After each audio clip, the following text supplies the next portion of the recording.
Good morning. આજે આપણે start કરીએ એક નવો મુદ્દો જેને કહેવાય છે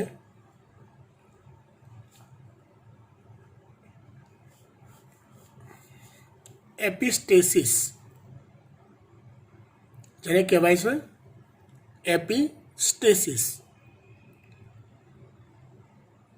એપિસ્ટેસિસ એટલે શું? તો પહેલાં એની વ્યાખ્યા જોઈએ. જો ખબર નથી પડતી તો હું ટેન્શન ના લેશું. એઝ યુઝ્યુઅલ એક્ઝામ્પલ આપીશ એટલે પરફેક્ટ ખબર પડી જશે.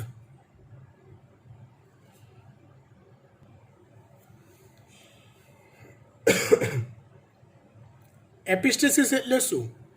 તો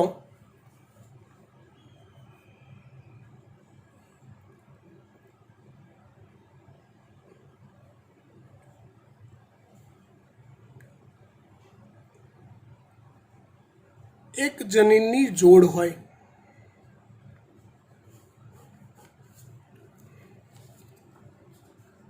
ધારો કે આવી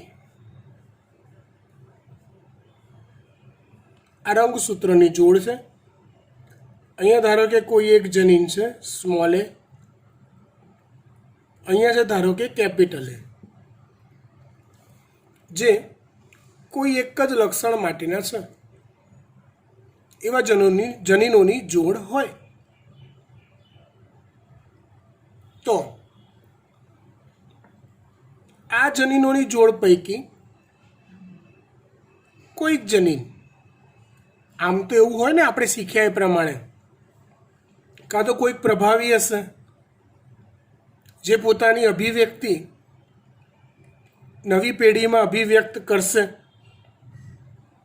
કોઈક પ્રચ્છન્ન હશે જે પ્રભાવીની હાજરીમાં અવ્યક્ત રહેશે, કાં તો બંને પોતાની મિશ્ર અભિવ્યક્તિ વ્યક્ત કરતા હશે, કાં તો બંને સહપ્રભાવિતતા દર્શાવતા હશે. આવું કંઈક ને કંઈક હશે. પણ એપિસ્ટેસિસ કંઈક અલગ જ સ્ટોરી છે. શું? તો ધારો કે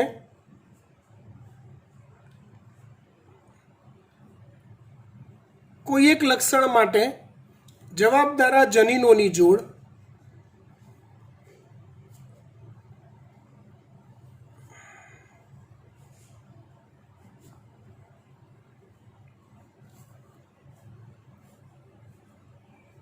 એ જનીન છે. આ છે રંગસૂત્ર.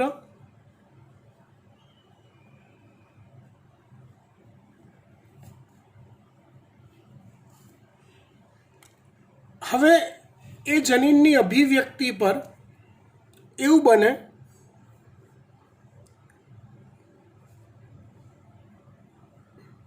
કોઈ અલગ રંગસૂત્રોની જોડ પરનું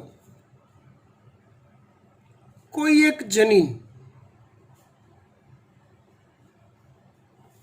કે જે છે એ રંગસૂત્રની જોડ પર નહીં, કોઈ અલગ રંગસૂત્રની જોડ પર છે, અને એ જનીનની હાજરીની અસર આ જનીનની અભિવ્યક્તિ પર જોવા મળતી હોય.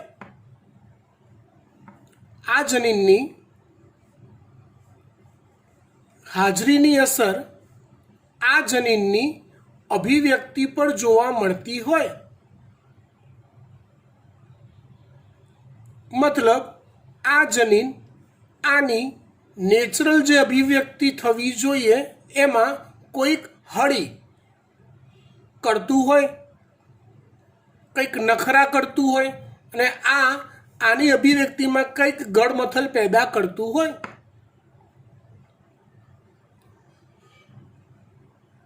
આ ઘટનાને એપિસ્ટેસિસ કહેવાય. આ ઘટનાને એપિસ્ટેસિસ કહેવાય.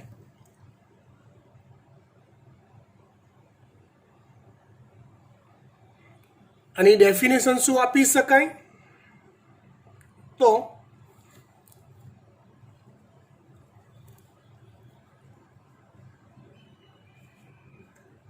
કોઈ એક રંગસૂત્રની જોડ પરના જનીન પર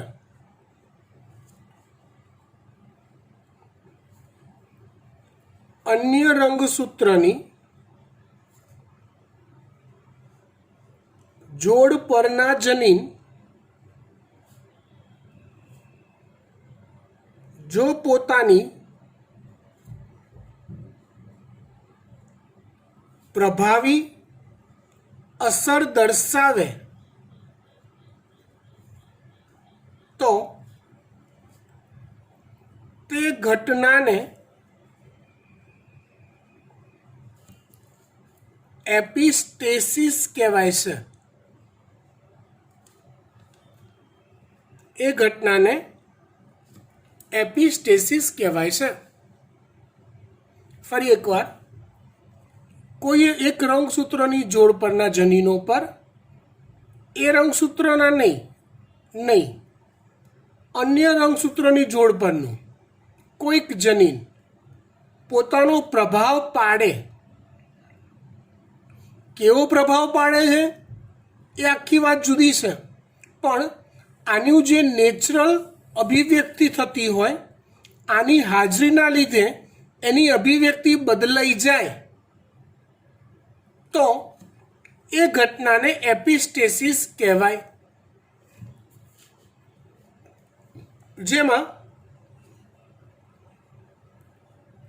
પ્રભાવી અસર દર્શાવતા અન્ય રંગસૂત્રની જોડ પરના જનીનને એપિસ્ટેટિક જનીન કહેવાય.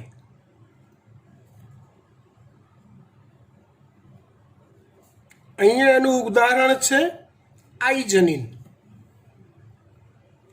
આઈ જનીનની અસર એ જનીન પર થાય છે, એની અભિવ્યક્તિ પર થાય છે.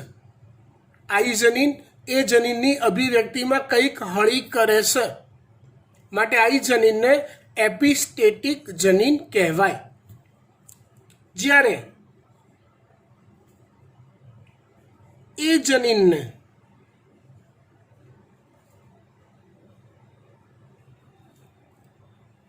હાઇપોસ્ટેટિક જનીન કહેવાય.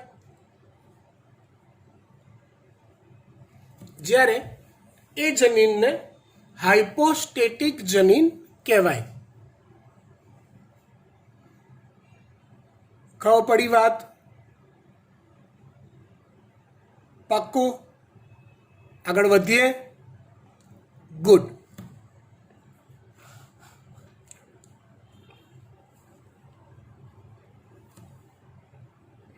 હવે આ એપિસ્ટેસિસની જે ઘટના કીધી એને એક ઉદાહરણ લઈએ એટલે વધારે સારી સમજણ પડે. બરાબર ને? મરઘાની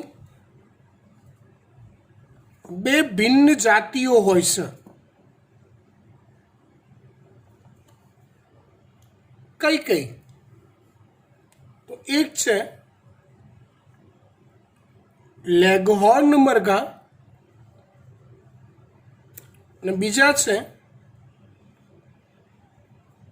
વાયનડોટ મરઘા. મરઘાની બે ભિન્ન જાતિઓની વાત કરવી છે આપણે. એક જાતિ છે લેગહોર્ન અને બીજી જાતિ છે વાયનડોટ. આ બંને જાતિમાં મરઘાના પીછાનો રંગ માટેનું જવાબદાર જનીન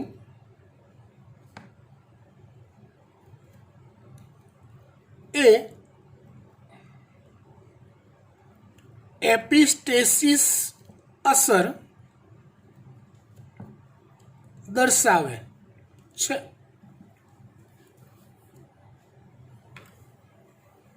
વાયનડોટ અને લેગહોર્ન મરઘાની જાતિમાં જે પીછાનો રંગ હોય એ મરઘાનો જે બહારથી આપણને જે બોડીનો કલર દેખાય એ પીછાના લીધે દેખાય. તે પીછાનો જે રંગ હોય ને એ રંગ કયો સર્જાશે અને કયો નહીં સર્જાય એ બાબત, એ લક્ષણની અભિવ્યક્તિ, એ લક્ષણનું સ્વરૂપ અથવા ફિનોટાઇપ એ એપિસ્ટેસિસ અસર દર્શાવે છે. કેવી રીતે જોઈએ?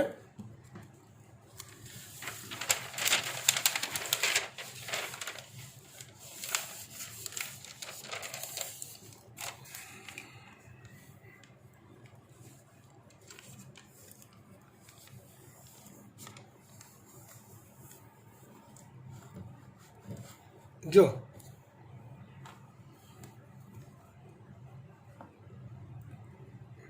આ જે લેગહોર્ન મરઘા હોય ને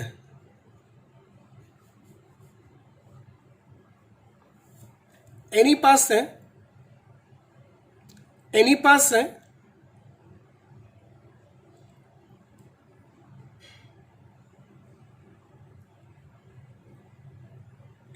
પીછાના રંગ માટેના જે જનીન હોય એ જનીન અને એપિસ્ટેસિસ માટેના જનીનની ઇફેક્ટ જોરદાર થાય છે. કેવી રીતે? તો લેગહોર્ન મરઘા એ સફેદ પીંછા ધરાવે છે. વન ટાઈપ ઓફ એને કલરલેસ કહી શકાય. હકીકતમાં એ લેગહોર્ન મરઘા પાસે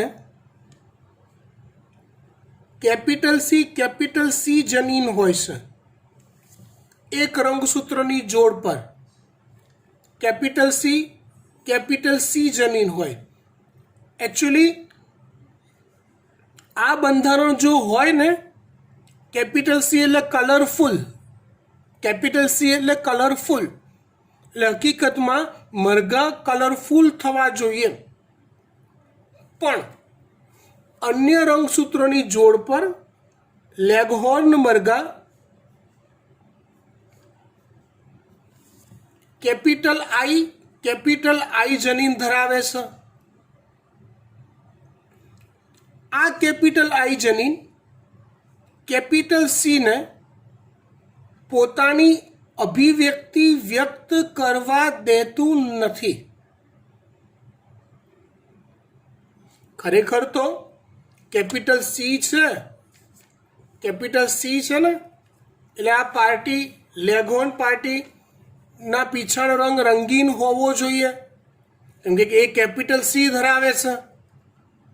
અમારા પીછા રંગીન એવું ધરાવે છે.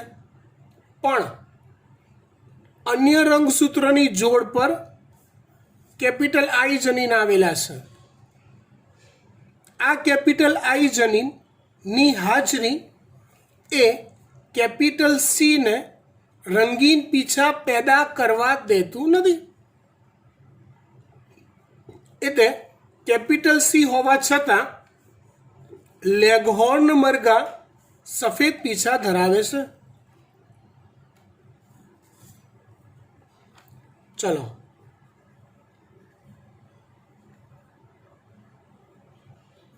વાયનડોટ મરઘાની વાત કરીએ. એ મરઘા સ્મોલ આઈ ધરાવે છે. એટલે સ્મોલ આઈ છે એટલે આ સ્મોલ આઈ અન્ય રંગસૂત્રની જોડ પર કોઈ અસર દર્શાવતું નથી. તો બી વાયનડોટ મરઘા પણ સફેદ પીછા ધરાવે છે, કેમ કે એની પાસે આવેલા રંગ માટેના જનીન પ્રચ્છન્ન છે. બંને સ્મોલ સી છે. જો આ મરઘા પાસે એક કેપિટલ સી જો હોત, એક પણ હોત બેમાંથી, તો આ મરઘા રંગીન થાત, એના પીછાનો કલર હોત. પણ બંનેની નસીબની બલિહારી જુઓ. બંને બિચારા સફેદ પીછા ધરાવે છે. એકની પાસે રંગીનપણા માટેના જવાબદાર કેપિટલ સી છે, તો એને ભગવાને અન્ય રંગસૂત્રોની જોડ પર કેપિટલ આઈ આપી દીધું છે. હવે એકને સ્મોલ આઈ આપ્યા છે કે જા બેટા બતાવી દે તારા રંગ. તો રંગ પેદા કરવાના જનીન એની પાસે પ્રચ્છન્ન આપ્યા છે, અને માટે લેગહોર્ન અને વાયનડોટ આ બંને મરઘા સફેદ રંગના હોય છે, સફેદ પીછા ધરાવે છે. અહીંયા કેપિટલ આઈ જનીન એ એપિસ્ટેટિક કહેવાય અને કેપિટલ સી જનીન એ હાઇપોસ્ટેટિક કહેવાય. કેમ કે કેપિટલ આઈ જનીન એ કેપિટલ સી જનીનને પોતાની અભિવ્યક્તિ વ્યક્ત કરતા રોકે છે. હવે આવા મરઘા વચ્ચે આપણે પ્રજનન કરાવીએ.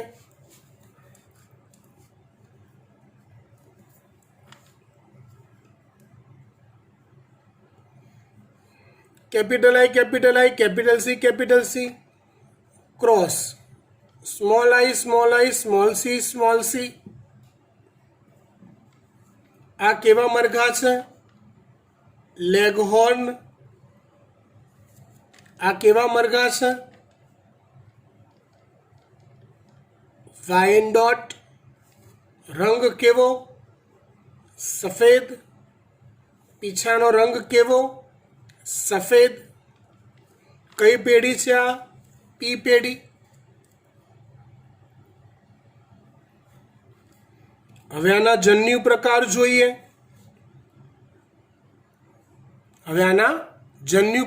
જોઈએ. વિચારો તો આના કેટલા જન્યુ પ્રકાર આવે? તો કે બંને કેપિટલ આઈ છે, બંને કેપિટલ સી છે. હવે આ ઘટનાની વાતમાં એવું છે કે બંને સંલગ્ન જનીન નથી, અન્ય અલગ અલગ રંગસૂત્રોની જોડ પરના છે, એટલે અહીંયા બંને કેપિટલ આઈ છે, બંને કેપિટલ સી છે, એટલે જન્યુ પ્રકાર એક જ આવશે, કેપિટલ આઈ કેપિટલ સી. અહીંયા જન્યુ પ્રકાર સ્મોલ આઈ સ્મોલ સી આવશે.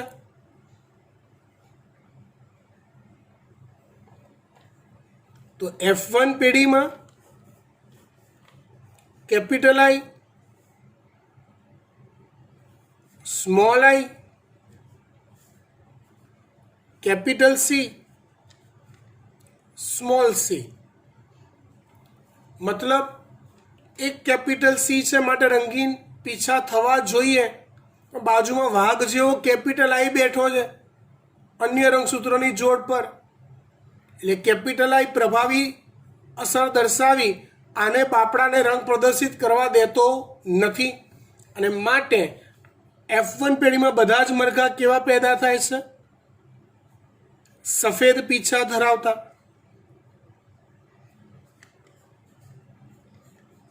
એવા બે મરઘા વચ્ચે પ્રજનન કરાવીએ તો F2 પેઢીમાં કેટલા પ્યુનેટ સ્ક્વેર દર્શાવવા પડે? તો જો આના જન્યુ પ્રકાર આવશે 4. હવે આ તો આવડવું જોઈએ હો યાર, મોઢે. હા, 4 જન્યુ પ્રકાર આવે. કેપિટલ આઈ કેપિટલ સી, કેપિટલ આઈ સ્મોલ સી, સ્મોલ આઈ કેપિટલ સી, સ્મોલ આઈ સ્મોલ સી. એવા 4 જન્યુ પ્રકાર આના આવે.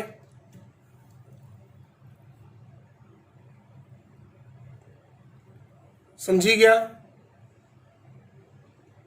એટલે પ્યુનેટ સ્ક્વેરમાં કેટલા ખાના બતાવવા પડે તમારે? તો કે 4 ગુણ્યા 4 એટલે 16 ખાના. કેવા હોય 16 ખાના જોઈએ આપણે. કંઈક આવા હોય. પ્રયોગ જો પહેલાં શરૂઆતથી જોઈ લો, ખબર પડી જશે. પી પેઢી, જન્યુ પ્રકાર F1, જન્યુ 4, એવા આના બી 4 પ્રકાર આવશે. એટલે એવા 4 અહીંયા લખ્યા ને એવા 4 અહીંયા લખ્યા.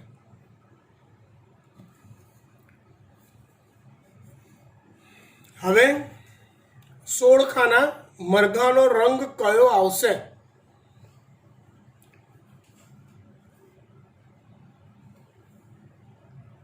કેપિટલ આઈ, કેપિટલ આઈ, કેપિટલ સી, કેપિટલ સી. તમારી બુદ્ધિ વાપરવાની. શું વાપરવાની બુદ્ધિ? આ 16 ખાનામાં તમારે પહેલું માર્ક શું કરવાનું? કેપિટલ આઈ છે જોવાનું. કેપિટલ આઈ છે, જો હા તો સીની બાજુ જોવા જ નહીં જવાનું. એટલે જોવો તો જોઈ લેવાનું, પણ કેપિટલ આઈ હશે ને પછી સી ગમે તેવો હશે, મરઘાના પીછાનો રંગ સફેદ જ આવશે. એટલે પહેલું શું જોવાનું? કેપિટલ આઈ. જો બંધારણમાં, જો જનીન બંધારણમાં બંને સ્મોલ આઈ આયા, જનીન બંધારણમાં જો બંને સ્મોલ આઈ આયા તો તમારે ક્યુરિયોસિટી વધારવાની અને સી તરફ જવાનું.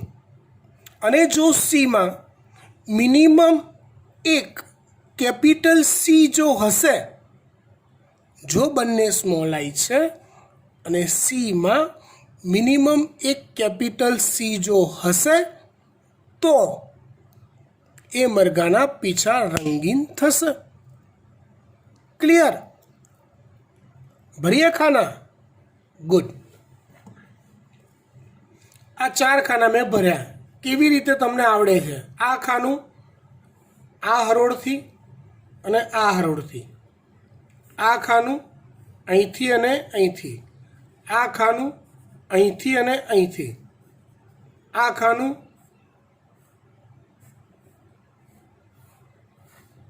આ રીતે. પણ 4 તમે જુઓ કેપિટલ આઈ છે જ, માટે મેં બાજુનું જોયું જ નહીં કે ભાઈ તું ગમે તે હશે. સી બકા તું ગમે તે હશે, કેપિટલ આઈ છે ને એટલે તારી વાર્તા પૂરી.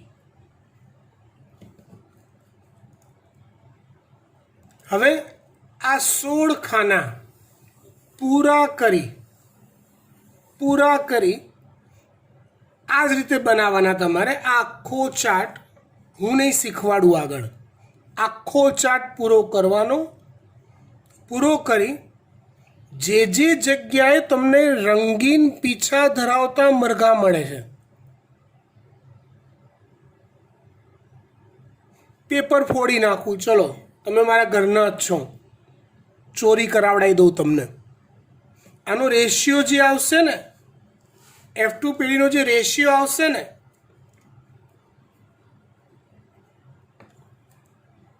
એ 13:3 આવશે. જેમાં 13 પ્રમાણમાં રંગીન આવશે, સફેદ આવશે, અને 3 પ્રમાણમાં રંગીન આવશે. મતલબ 13 સફેદ અને 3 રંગીન. જાઓ, પેપર ફોડી નાખ્યું. હવે આ ચાર્ટ બનાવી કઈ કઈ જગ્યાએ રંગીન આવે છે એ જોઈ ને એને અલગ શેડ આપી, અલગ દર્શાવી મેમને તમારે હોમવર્કમાં બતાવવાનું છે.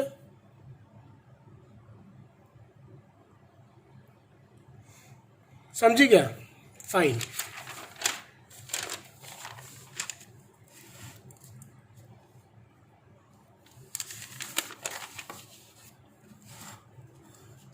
હવે આ જે એપિસ્ટેસિસ છે ને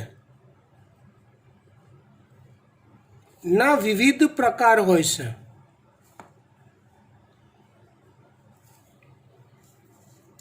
આ એપિસ્ટેસિસના વિવિધ પ્રકાર હોય છે.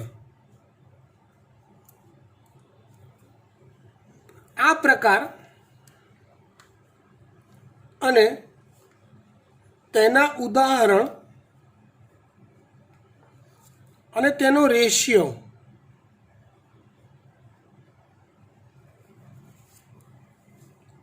એ એકતા મેમ એમના લેક્ચરમાં તમને સમજાવશે. બરાબર? એની એક PDF તમને હું મોકલી દઉં છું, પણ ડિટેલમાં તમને એકતા મેમ સમજાવશે. ઓકે, ત્યાર પછી આગળ વાત કરીએ લિંગ નિશ્ચયનની.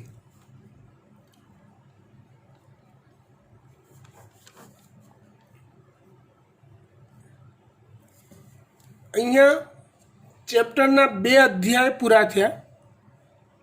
પહેલો અધ્યાય હતો કયો? મેન્ડલવાળો. મેન્ડલે આમ કર્યું, મેન્ડલે તે કર્યું, મેન્ડલનું આ પરિણામ, મેન્ડલનું તે પરિણામ. ત્યાં પહેલો અધ્યાય પૂરો થયો. બીજો અધ્યાય આપણે જોઈ લીધો કે જ્યાં મેન્ડલના નિયમો ક્યાંક ને ક્યાંક ખોટા પડતા હતા.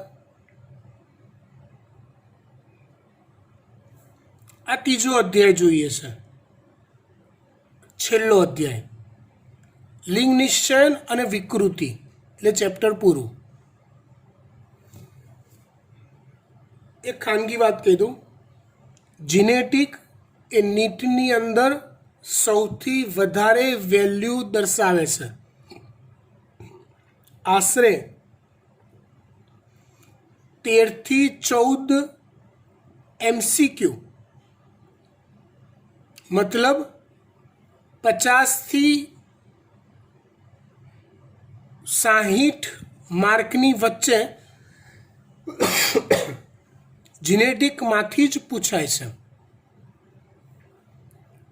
જીનેટિક લેન્ધી છે, તમે સમજી જાઓ તો સાવ ઇઝી છે અને સરળતાથી પૂરેપૂરા માર્ક જીનેટિકની અંદર નીટમાં તમે લાવી શકો એમ છો. ઇઝી છે મતલબ કેવું કહેવાય કહું તમને બેટા, જેટલી તમે મહેનત કરશો ને એટલું ફળ આપે એવું છે જીનેટિક. તમે ક્લાસિફિકેશન જોશો ને, વર્ગીકરણ, એમાં આપણે તૂટીને 13 થઈ જઈશું ને તો એ ક્લાસિફિકેશન હંમેશા ગેરંટી પૂરું નહીં જ આવડે, એના MCQ કમ્પ્લીટ આવડશે જ નહીં. પણ જીનેટિકમાં એવું નથી. તમારે સિરિયસલી જીનેટિકની તૈયારી કરવી પડે. જોડે જોડે જેમ જેમ ટોપિક ચાલે છે તેમ તેમ રેફરન્સ બુકમાંથી એના MCQ સોલ્વ કરતા રહેવા પડે. એ MCQ સોલ્વ કરતાં જો ક્યાંક ડાઉટ જાય છે, નથી આવડતું, એ મને પર્સનલમાં મોકલવા પડે. આટલી તસદી લેવી પડે.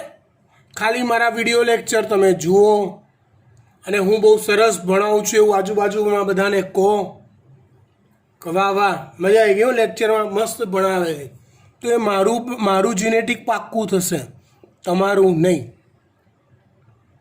તમને MCQ સોલ્વ કરતા આવડ્યા? જો હા તો તમારું જીનેટિક પાક્કું કહેવાય as per base of NEET. લિંગ નિશ્ચયન નો ટોપિક જોઈએ. જો કોઈ સંતતિ મનુષ્યમાં કે બીજી કોઈ પણ જાતિમાં એ નર ઉત્પન્ન થશે કે માદા,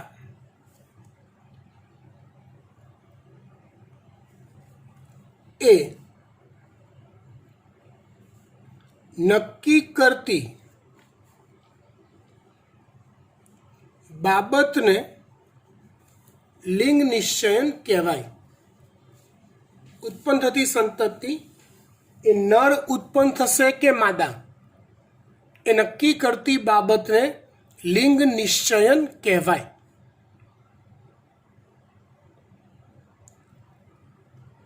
હવે જો કોઈ સંતતિ પેદા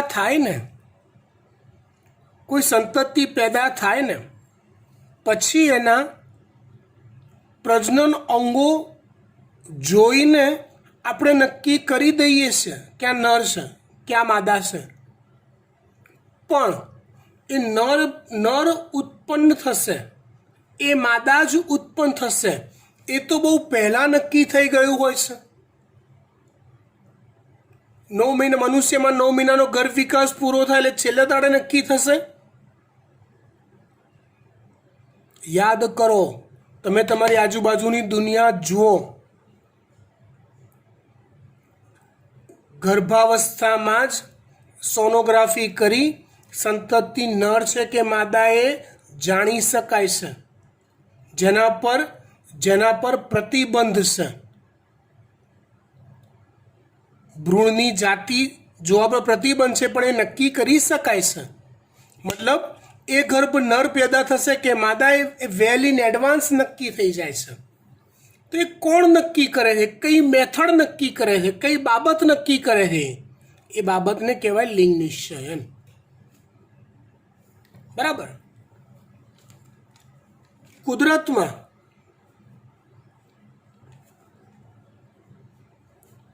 લિંગ નિશ્ચયન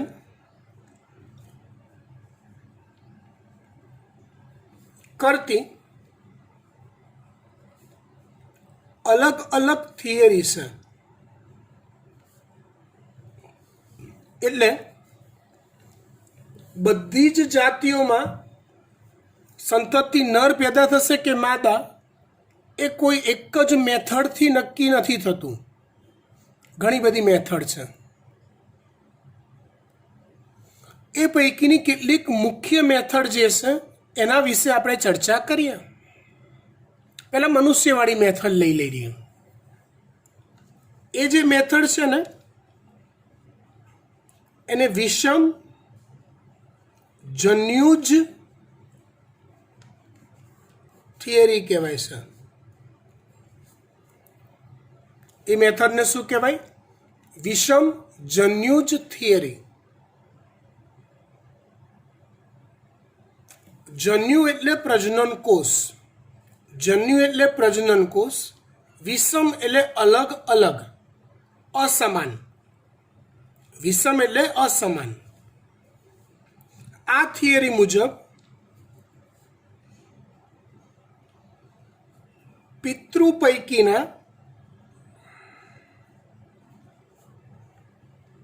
નર અને માદા એ પિતૃ હોય, પી પેઢી હોય, એ પૈકીના કોઈ એક સમાન પ્રકારના જન્યુ સર્જે અને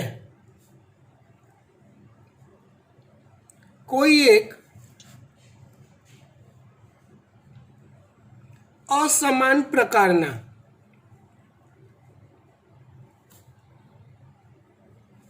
જન્યુ સર્જે. જન્યુ એટલે પ્રજનન કોષ. નર અને માદા પૈકી કોઈ એક પ્રજનન કોષ એક સરખા ટાઈપના સર્જતું હોય અને બીજું અલગ અલગ ટાઈપના પ્રજનન કોષો સર્જતું હોય અને એના આધારે લિંગ નિશ્ચયન થતું હોય. આ થિયરીને કહેવાય વિષમ જન્યુજ થિયરી. ચલો પહેલા વાત કરીએ આપણે મનુષ્યની.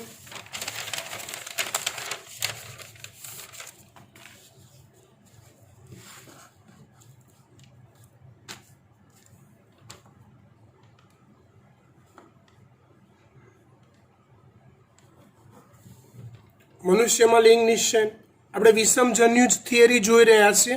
એમાં એક્ઝામ્પલ લઈએ છીએ મનુષ્યનું.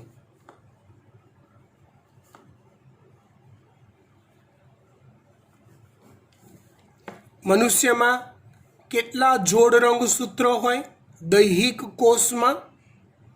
તો દૈહિક કોષમાં 23 જોડ રંગસૂત્રો હોય,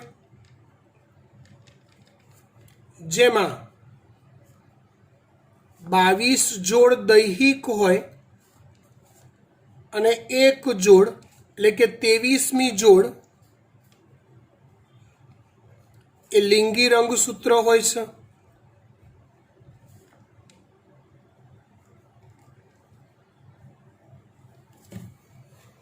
બાવીસ જોડ દૈહિક હોય અને એક જોડ લિંગી રંગસૂત્રો હોય છે.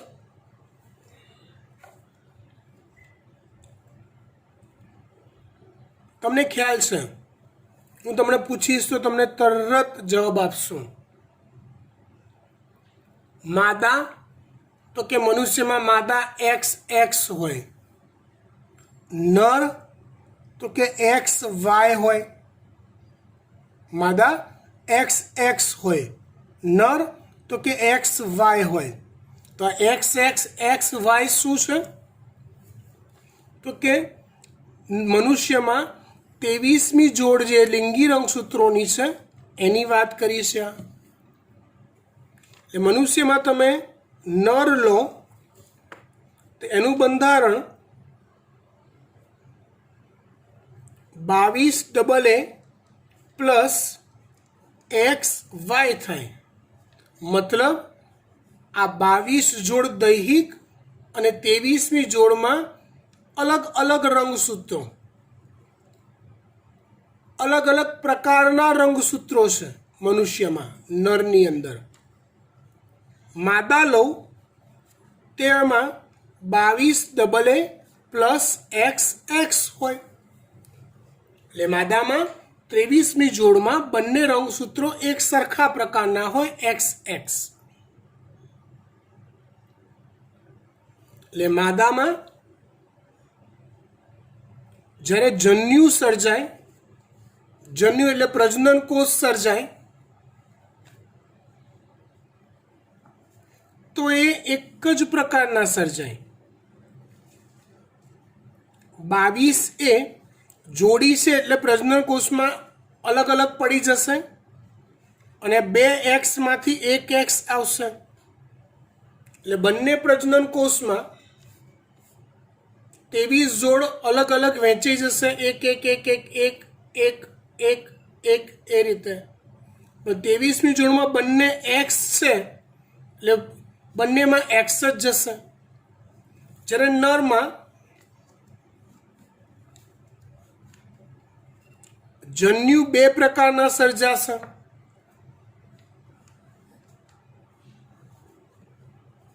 એક આવશે 22A પ્લસ X અને બીજું આવશે 22A પ્લસ Y. એટલે અહીંયા થયું શું બેટા? સમજો કે મનુષ્યમાં નરે વિષમજન્યુ સર્જ્યા. એક પ્રજનન કોષ એવો સર્જાયો કે જેમાં લિંગી રંગસૂત્ર X હોય, બીજો પ્રજનન કોષ એવો સર્જાયો કે જેમાં લિંગી રંગસૂત્ર Y હોય. સમજ્યા? માદામાં જેટલા બી પ્રજનન કોષો સર્જાય એમાં લિંગી રંગસૂત્ર કયું હોય? તો કે X જ હોય. એટલે લિંગ નિશ્ચયનો આધાર કોના પર થયો? નર પર. નર કયા પ્રકારનો શુક્રકોષ? માદાનો અંડકોષ કહેવાય, નરનો શુક્રકોષ કહેવાય.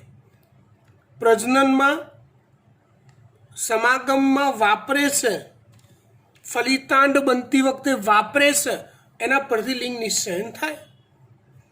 જો આ બંને પ્રજનન કોષો ભેગા થશે અથવા અંડકોષ આ પ્રકારના શુક્રકોષથી ફલિત થશે તો બંધારણ શું આવશે? 22AA plus XX. એટલે આવી સંતતિઓ માદામાં ફેરવાશે. જો આવું થશે તો 22AA પ્લસ XY તો બંને જે સંતતિ બનશે શેમાં ફેરવાશે? નરમાં. મતલબ લિંગ નિશ્ચયન જ્યારે ફલન ક્રિયા થઈ, ફલિતાંડ બન્યું ને ત્યારથી નક્કી થઈ ગયું હતું. લિંગ નિશ્ચયન ત્યારથી નક્કી થઈ ગયું હતું કે મનુષ્યમાં સંતતિ જે બનશે એ નર બનશે કે માદા. સમજી ગયા? વિષમજન્યુ થિયરી કેમ કીધી? તો કે નર અને માદા આ બંને પૈકી કોઈ એક અસમાન પ્રકારના જન્યુ અથવા પ્રજનન કોષ સર્જે અને બીજું સમાન પ્રકારના જન્યુ અથવા પ્રજનન કોષ સર્જે. બરાબર? એવું બીજું ઉદાહરણ લઈએ આપણે.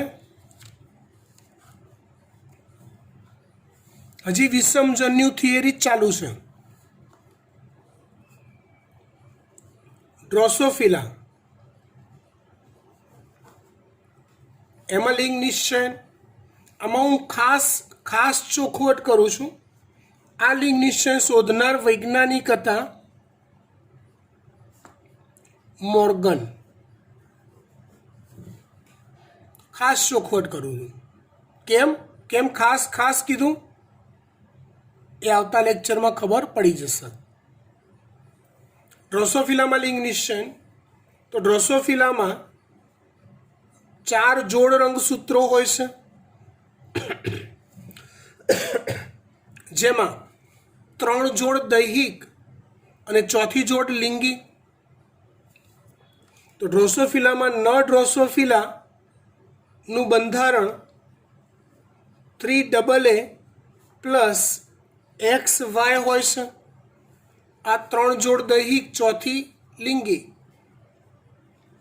માદાનું બંધારણ 3AA પ્લસ XX હોય છે. આમ તો હું આગળ ના કરું તો ચાલે? હા, પણ આપણે જોઈ લઈએ, મનુષ્યવાળું પાકું કરી લો એકવાર. અહીંયા પણ માદા જે છે એ સમજન્યુ ઉત્પન્ન કરશે. કયા? 3A plus X. નર છે એ 2 પ્રકારના જન્યુ પેદા કરશે. કયા 2? તો કે 3A પ્લસ X અને બીજા કયા? 3A plus Y.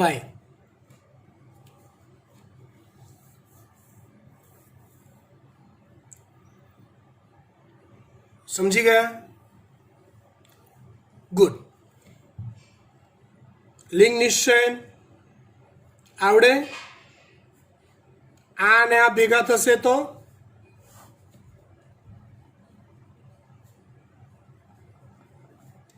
માદા.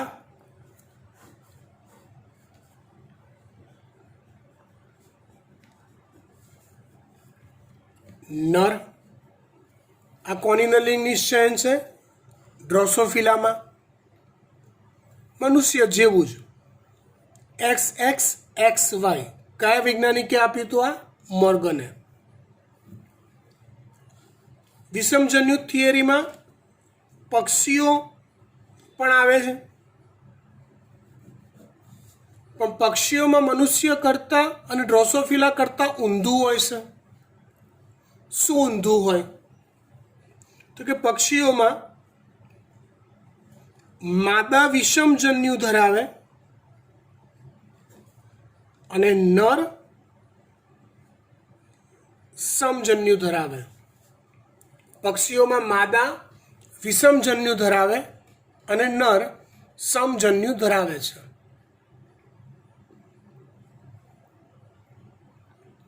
સમજી ગયા? હા. તો પક્ષીઓમાં જોઈએ તો નરનું બંધારણ AA પ્લસ ZZ હોય અને માદાનું બંધારણ ZZ એ લિંગી રંગસૂત્રોની સંજ્ઞા છે અને માદાનું બંધારણ AA પ્લસ ZW હોય. તો ચલો આનું આગળનું ગણતરી હોમવર્કમાં કરવાની છે. અને એકતા મેમને તમારે બતાવવાનું છે. બરાબર. એ સિવાય જેટલું આજે ચલાવ્યું છે એટલું મોઢે કરીને એકવાર તો તમારે મેમને બતાવવાનું થશે જ. જો બેટા, ખાસ રિક્વેસ્ટ કરું છું, સારું ભણવાથી નીટ આવડશે નહીં. નીટનો સીધો સાદો અર્થ થાય છે ઓછા ટાઈમમાં મગજ વાપરી આડા અવડા વિચિત્ર MCQ જાતે સોલ્વ કરતા આવડવા. તમે કદાચ ખરાબ બાયોલોજી ભણતા હો ને બેટા, પણ તમે જેટલી વધારે પ્રેક્ટિસ કરશો ને એટલું રિઝલ્ટ તમે સારું ગેઇન કરી શકશો. આને રિલેટેડ હું એક મેસેજ વોઇસ મેસેજમાં છોડીશ, કેમ કે આમાં ઓલા ડેટા બહુ GB વધી જાય છે ને, તો અપલોડ કરવામાં વાર લાગે છે. Bye, thank you.